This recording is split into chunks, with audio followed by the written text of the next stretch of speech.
हरे कृष्णा। श्री भगवान के इस प्रकार कहने पर वेन ने कहा, भगवान देवेश्वर, आपने मुझ पर कृपा करके भार्या तीर्थ, परम उत्तम पृथ तीर्थ एवं परम पुण्यदायक मातृ तीर्थ का वर्णन किया है। ऋषिकेश, अब आप प्रसन्न होकर मुझे गुरु तीर्थ की महिमा बतलाइए।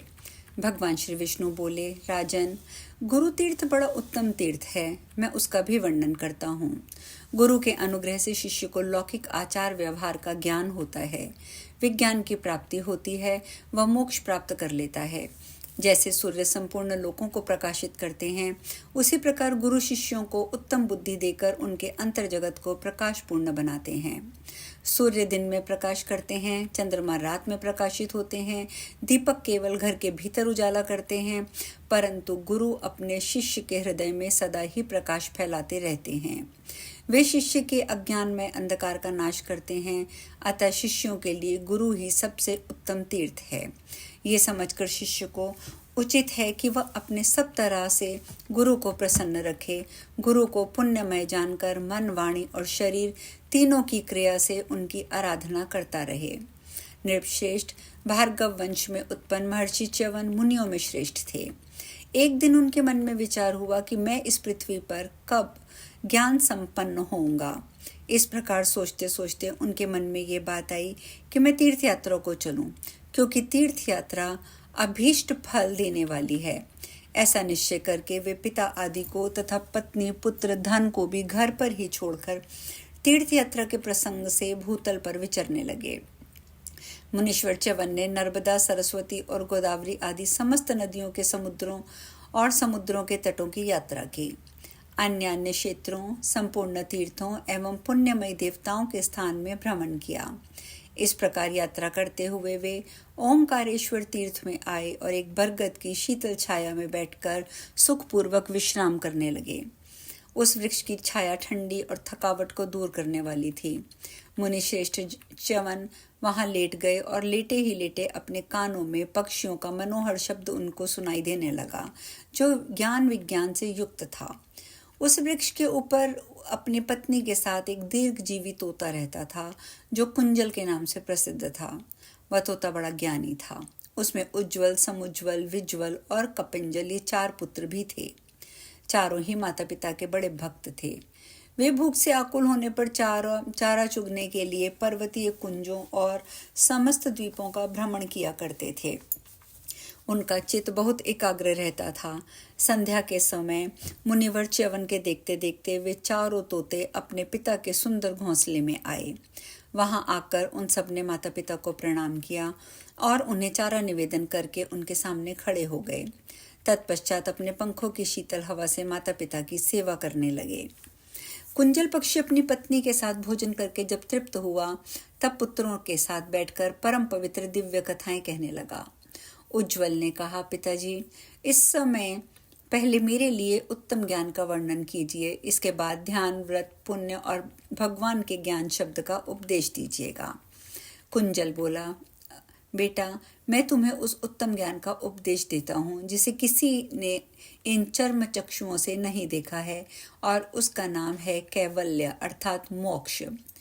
वह केवल अद्वितीय और दुख से रहित है। जैसे वायु शून्य प्रदेश में रखा हुआ दीपक हवा का झोंका ना लगने के कारण स्थिर भाव से जलता है, घर के समूचे अंधकार का नाश करता रहता है, उसी प्रकार कैवल्य स्वरूप ज्ञानमय आत्मा सब दोषों से रहित और स्थिर है। उसका कोई आधार नहीं है, वही सबका आधार है। बेटा, यह आशा तृण से रहित निश्चल है। आत्मा न किसी का मित्र है, न शत्रु। उसमें न शोक है, न हर्ष, न लोभ, न मत्सर्य। वह भ्रम, प्रलाप, मोह और सुख दुख से भी रहित है। जिस समय इंद्रियां संपूर्ण विषयों का त्याग करके बुद्धि का त्याग कर देती हैं, उस समय सब प्रकार की आसक्तियों से रहित होकर केवल आत्मा रह जाता है। उसे कैवल्य रूप की प्राप्ति हो जाती है। जैसे दीपक प्रज्वलित होकर जब प्रकाश फैलाता है तब बत्ती के आधार से वह तेल को सोख लेता है, फिर उस तेल को भी काजल के रूप में उगल देता है। महामते, दीपक स्वयं ही तेल को सींचता है और अपने तेज से निर्मल बना देता है। इसी प्रकार देह रूपी बत्ती में स्थित हुआ आत्मा कर्म रूपी तेल का शोषण करता रहता है। वह विषयों का जल बनाकर प्रत्यक्ष दिखा देता है और जल से निर्मल होकर स्वयं ही प्रकाशित होता है। उसमें क्रोध आदि दोषों का अभाव है। क्लेश नामक वायु उसका स्पर्श नहीं करती। वह निष्प्रह और निश्चल होकर स्वयं अपने तेज से प्रकाशमान रहता है। स्वकीय स्थान पर स्थित रहकर ही अपने तेज से संपूर्ण त्रिलोकी को देखा करता है। वह आत्मा केवल ज्ञान स्वरूप है, इसी को परमात्मा कहते हैं। इस परमात्मा का ही मैंने तुमसे वर्णन किया है। अब मैं चक्रधारी भगवान श्री विष्णु के ध्यान का वर्णन करता हूँ। ध्यान दो, ध्यान से सुनो। ध्यान हमेशा दो प्रकार के होते हैं, एक निराकार का और एक साकार का। निराकार का ध्यान केवल ज्ञान रूप से होता है, ज्ञान नेत्र से उसका दर्शन किया जाता है। योग युक्त महात्मा तथा परमार्थ परायण सन्यासी उन सर्वज्ञ एवं सर्वदृष्टा परमेश्वर का साक्षात्कार करते हैं।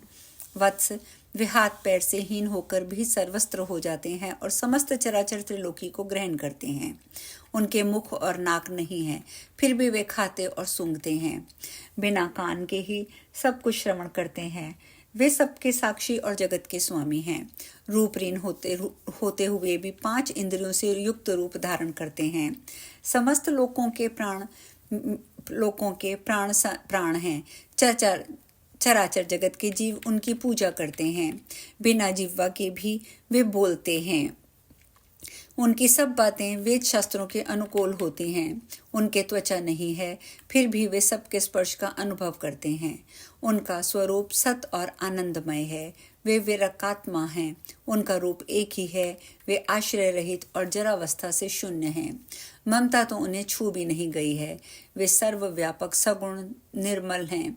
वे किसी के भी वश में नहीं हैं, तो भी उनका मन उन भक्तों के अधीन रहता है। वे सब कुछ देने वाले और सर्वज्ञों में श्रेष्ठ हैं। उनका पूर्ण रूप से ध्यान करने वाला कोई नहीं है। वे सर्वमय और सर्वत्र व्यापक हैं।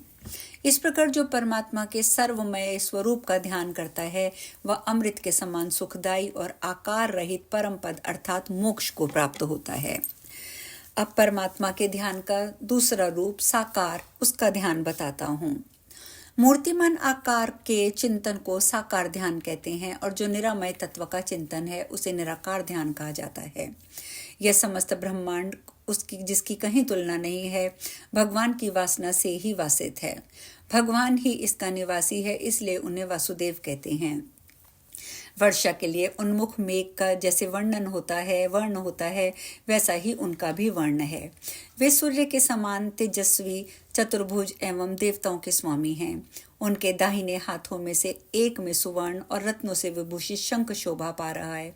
बाएं हाथों में एक में चक्र प्रतिष्ठित है, जिसकी तेजोमय आकृति सूर्यमंडल के समान है।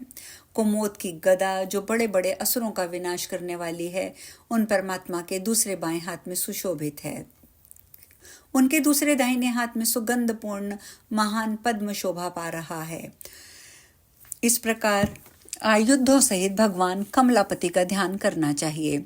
शंख समान ग्रीवा, गोल गोल मुख और पद्म के समान बड़ी बड़ी आंखें अत्यंत मनोहर जान पड़ती हैं। रत्नों के सामान चमकीले दांतों में भगवान ऋषिकेश की बड़ी शोभा हो रही है। उनके बाल घुंघराले हैं, बिंब फल के समान लाल लाल होंठ हैं तथा मस्तक पर धारण किए हुए किरीट के कमल नयन श्रीहरि अत्यंत सुशोभित हो रहे हैं। विशाल रूप, सुंदर नेत्र तथा कौस्तुभ मणि से उनकी कांति बहुत बढ़ गई है। सूर्य के समान तेज से प्रकाशित होने वाले कुंडल और पुण्यमय श्रीवत्स चिन्ह से श्रीहरि सदा देदीप्यमान दिखाई देते हैं। उनके श्याम विग्रह पर बाजूबंद है, कंगन है, मोतियों के हार नक्षत्रों के समान छवि पा रहे हैं। इनमें सुशोभित भगवान विजय, विजयी पुरुषों में सर्वश्रेष्ठ जान पड़ते हैं।